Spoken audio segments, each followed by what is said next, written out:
Selamat pagi, siang, atau malam. Perkenalkan, nama saya Yuda Marcelo Belaya. Saya berasal dari Fakultas Teknik dengan Prodi Teknik Informatika dengan NIM 241552018155739. Di sini saya akan menjelaskan Pancasila dalam kajian sejarah. Untuk yang kedua nanti saya menjelaskan Pancasila dalam perspektif ideologi dan Pancasila dalam kajian filsafat. Yang pertama, Pancasila dalam kajian sejarah bangsa Indonesia. Jadi yang pertama, eh, konsep dan organisasi Pancasila dalam arus sejarah bangsa Indonesia itu dimulai dari periode pengusulan Pancasila, lalu periode perumusan Pancasila, dan periode pengesahan Pancasila. Nah, di periode pengusulan Pancasila, benih nasionalisme sudah mulai tertanam kuat dalam gerakan Perhimpunan Indonesia yang sangat menekankan solidaritas dan kesatuan bangsa.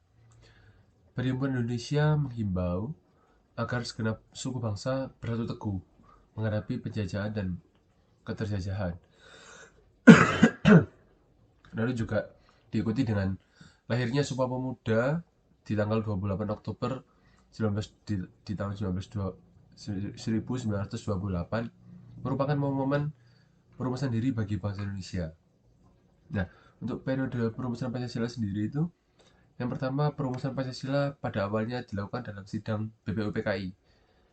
BPUPKI yang pertama yang dilaksanakan pada 29 Mei sampai dengan 1 Juni 1945. Nah, BPUPKI dibentuk oleh pemerintahan pendudukan Jepang pada 29 April 1945 dengan jumlah anggota 60 orang. Badan BPUPKI ini juga diketuai oleh Dr. Rajiman Widodiningrat yang didampingi oleh dua orang ketua muda. Yang pertama wakil ketua yaitu Raden Panji Suroso dan Ichiban Ngase. Ichiban Ngase ini adalah orang Jepang. Nah, BPUPKI dilantik oleh Legend Kumakichi Harada. Itu adalah Panglima Tentara ke-16 milik Jepang di Jakarta pada 28 Mei 1945.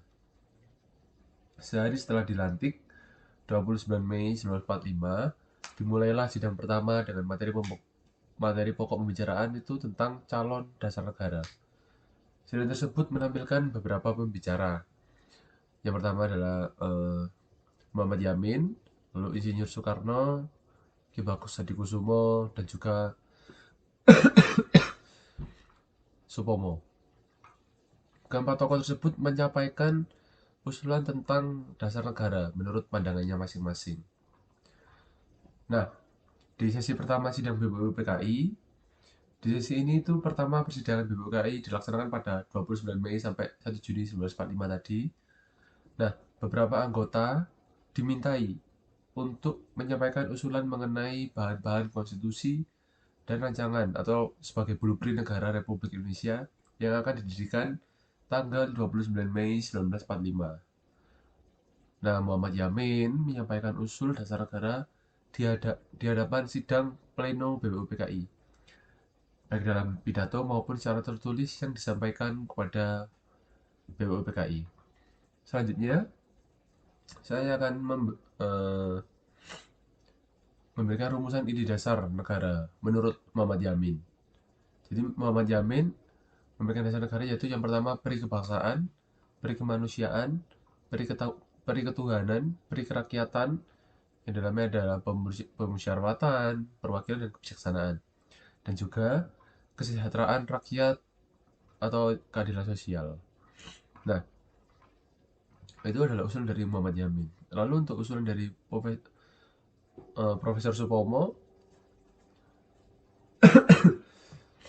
itu juga menyampaikan usul dasar negara. Di antara adalah Profesor Supomo ini menyampaikan pada 31 Mei 1945.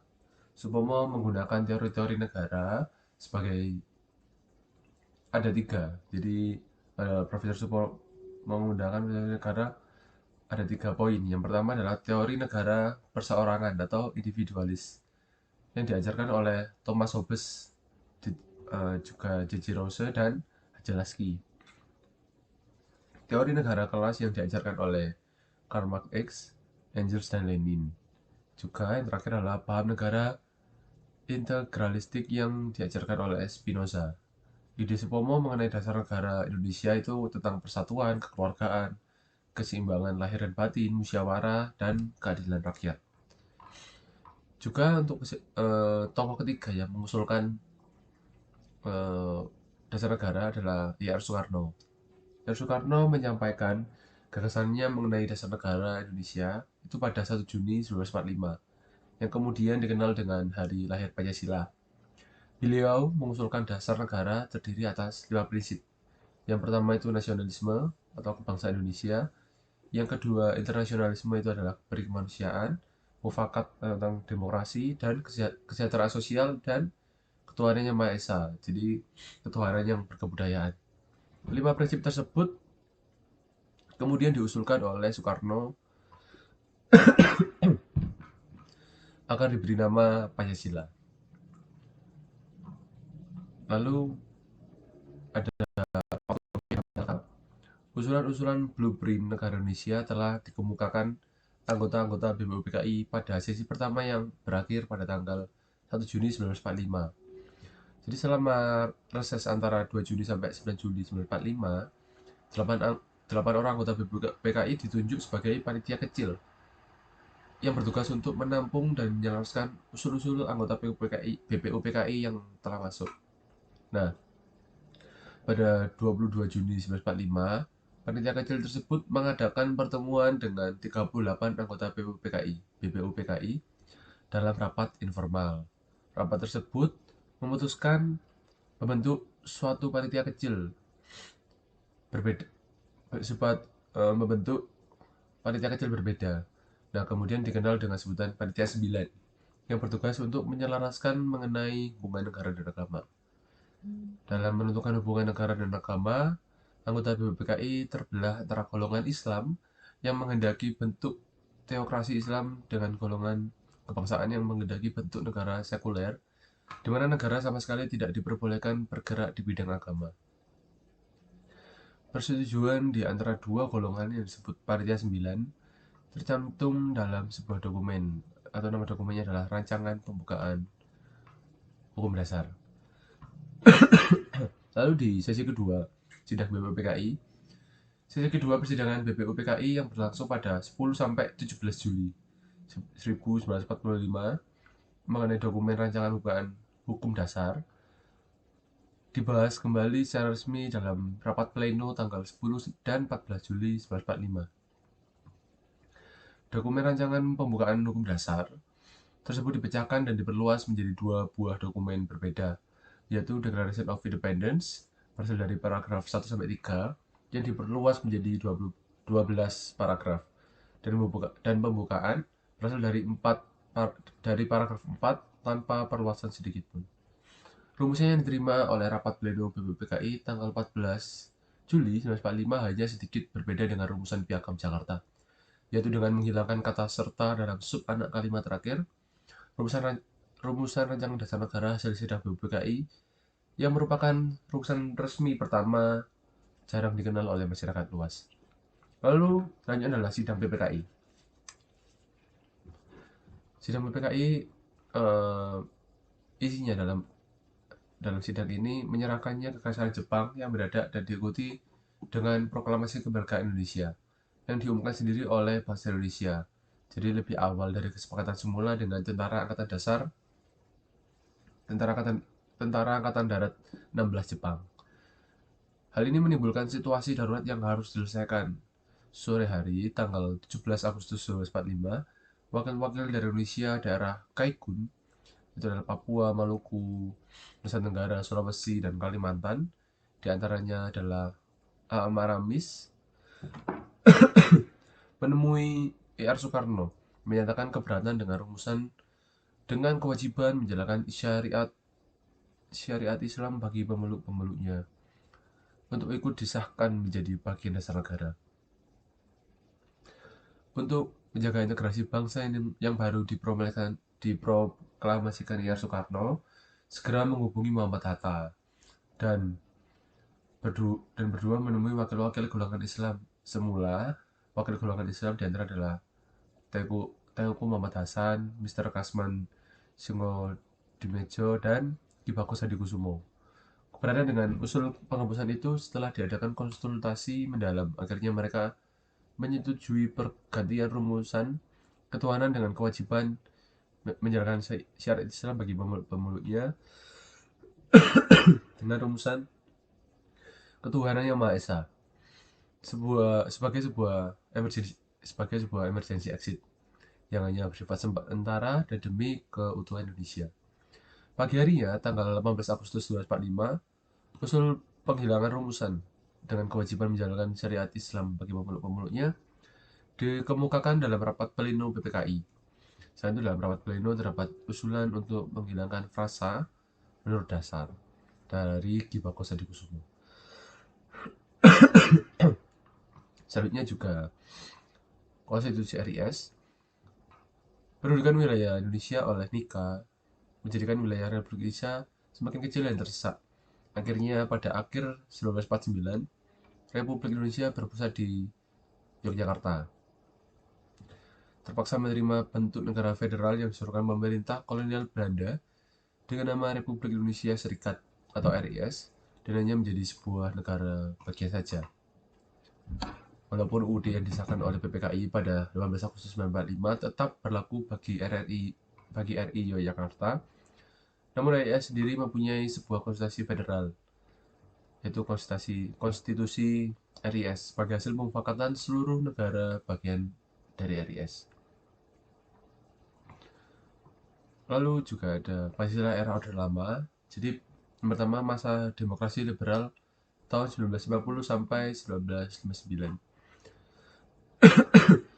Terjadi perubahan Republik Indonesia dari negara kesatuan menjadi negara federasi, yaitu menjadi Republik Indonesia Serikat pasca Konferensi Meja Bundar atau KMB. Republik Indonesia Serikat sendiri dari Republik Indonesia dan negara-negara bagian lain. Lalu terjadi perubahan konstitusi UUD 1945 menjadi konstitusi RIS. Dan 17 Agustus 1950 terjadi perubahan Republik Indonesia kembali menjadi negara kesatuan. Republik Indonesia menggunakan UUDS 1950 atau Undang-Undang Dasar Sementara. Lalu pada 5 Juli 1999, Presiden mengeluarkan dekret menetapkan pembubaran konstituante, menetapkan UUD 1945 berlaku lagi, dan pembentukan Majelis Permusyawaratan Rakyat Sementara atau MPRS dan DPAS. Lalu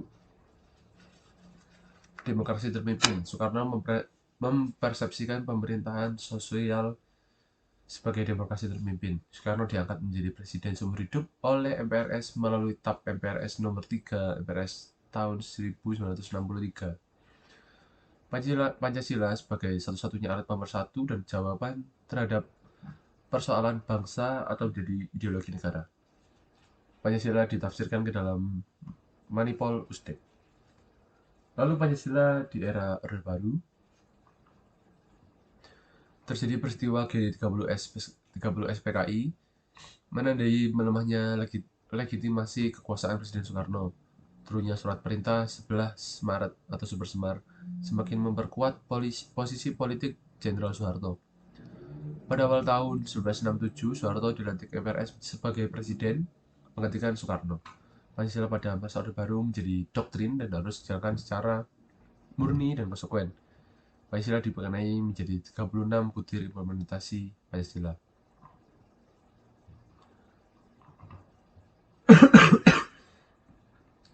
Lalu selanjutnya, saya akan menjelaskan tentang Pancasila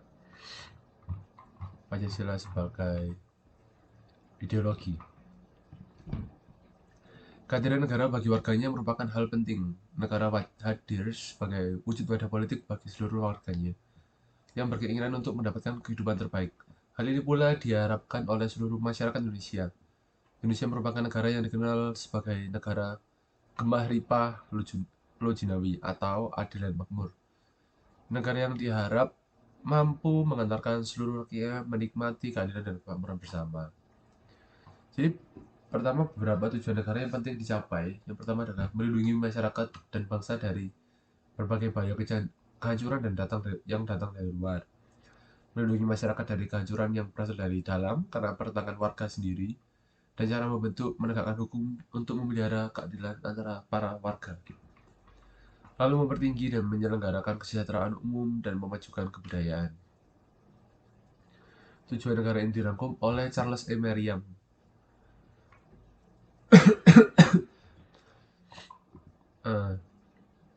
Yang pertama tentang external security atau keamanan keluar, internal order atau ketertiban di dalam, justice atau keadilan, general welfare atau kesejahteraan umum, dan freedom atau kebebasan. Dengan berkaca pada kelima tujuan penting tersebut, Indonesia pun berupaya untuk bisa mencapai kemakmuran bersama atau Commonwealth atau kebaikan bersama, common good.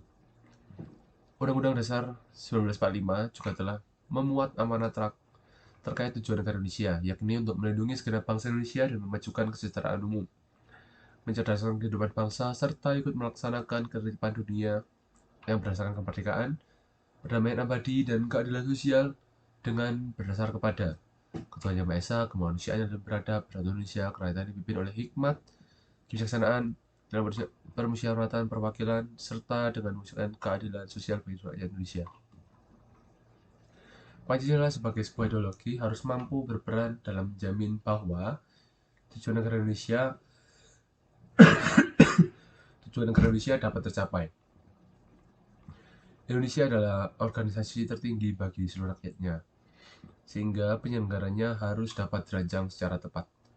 Penyelenggaraan tersebut perlu untuk dinasti ideologi Pancasila.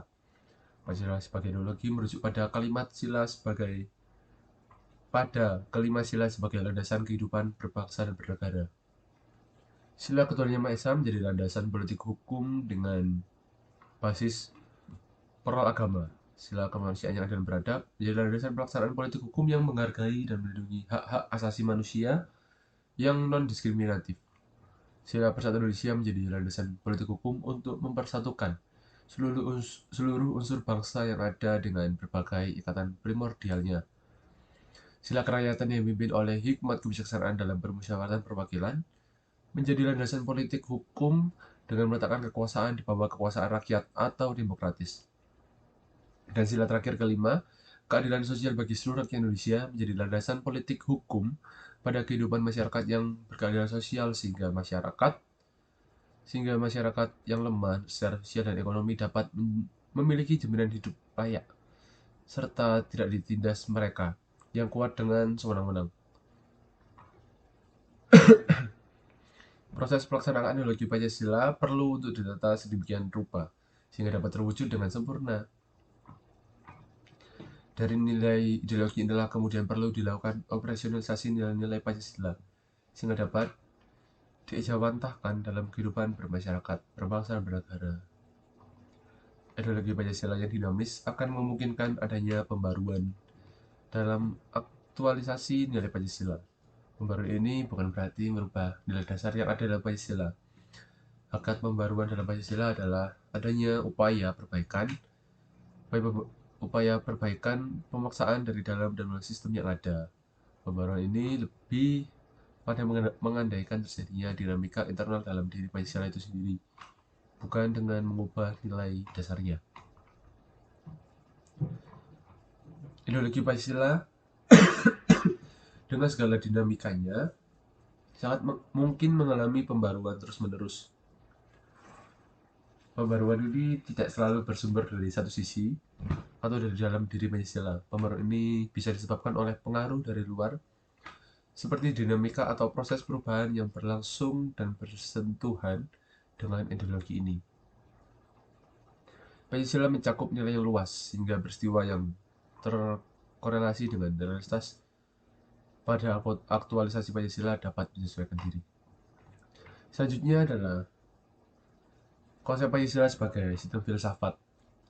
Pada dasarnya, filsafat ilmu adalah telaah kritis yang dilakukan terhadap metode pengkajian ilmu tertentu. Secara empiris maupun rasional, filsafat melakukan dua hal dalam kehidupan manusia. Pertama, membangun teori-teori tentang manusia dan alam semesta, lantas menyajikannya bagi landasan keyakinan dan tindakan. Kedua adalah untuk memeriksa berbagai hal yang bisa disajikan sebagai landasan keyakinan dan tindakan secara kritis.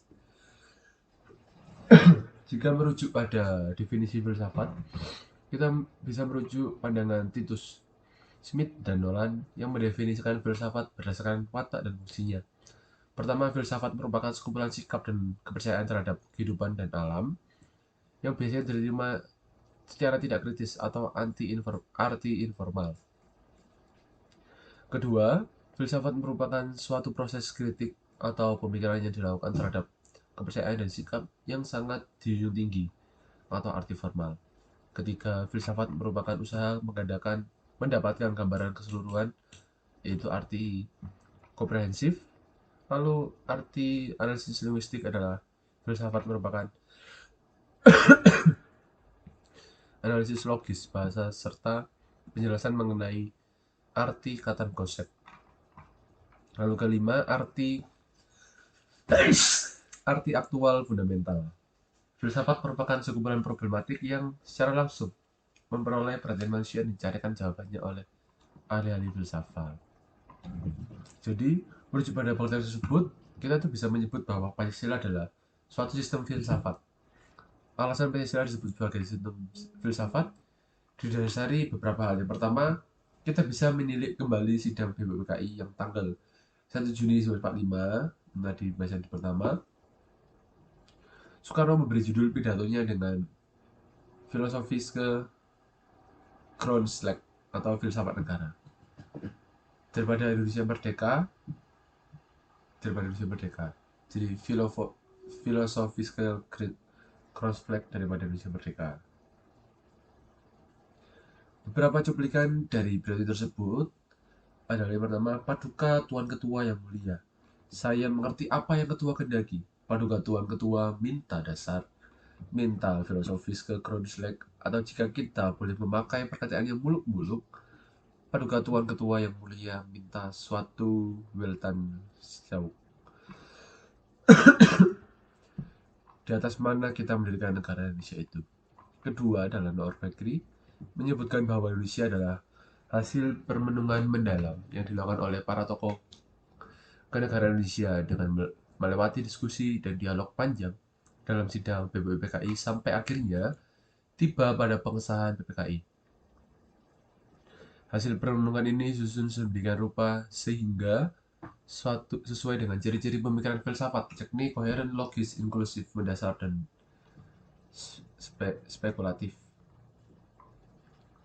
Yang ketiga adalah sastra Prateja berpendapat bahwa Pancasila menjadi ideologi negara. Pancasila merupakan suatu dasar politik yang berperan dalam mengatur dan mengarahkan segala kegiatan terkait hidup kenegaraan. Di dalamnya diatur tentang tata cara perundang-undangan, pemerintahan, perekonomian nasional, hidup berbangsa, hubungan warga negara dengan negara, dan hubungan antar sesama warga. Negara juga terkait usaha-usaha menciptakan kesejahteraan bersama.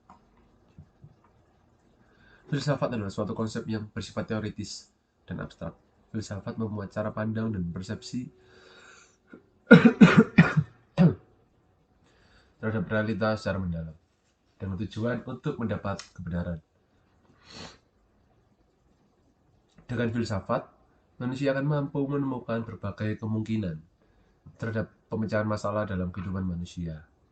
Filsafat sebagai bagian dari keyakinan-keyakinan manusia juga menjadi dasar tersendiri bagi perbuatan manusia. Ide filsafat inilah yang lantas membangun pengalaman-pengalaman manusia. Filsafat juga dapat menjadi alat untuk memperluas bidang-bidang kesadaran manusia sehingga manusia dapat lebih hidup, lebih mampu membedakan berbagai hal, lebih kritis, atau sederhananya jadi lebih pandai. Filsafat Pancasila berarti suatu refleksi filosofis mengenai Pancasila sebagai dasar kehidupan masyarakat dan negara. Pemaknaan terhadap filsafat Pancasila dapat merujuk pada pendapat sastra Prateja yang menjelaskan dalam 4 poin. Pertama, bahwa sila-sila dalam Pancasila memuat pertanggungjawaban nasional dan mendasar sebagai prinsip politik. Kedua, nilai-nilai Pancasila dapat dijabarkan sebagai landasan operasional dalam berbagai bidang terkait kehidupan bernegara. Ketiga, nilai-nilai Pancasila dapat menghadirkan dialog dalam berbagai perspektif baru pada kehidupan berbangsa dan bernegara. Keempat, nilai-nilai Pancasila dapat menjadi kerangka evaluasi bagi berbagai kegiatan terkait kehidupan berbangsa, bernegara, serta bermasyarakat, sehingga pada akhirnya dapat menjadi solusi bagi permasalahan nasional.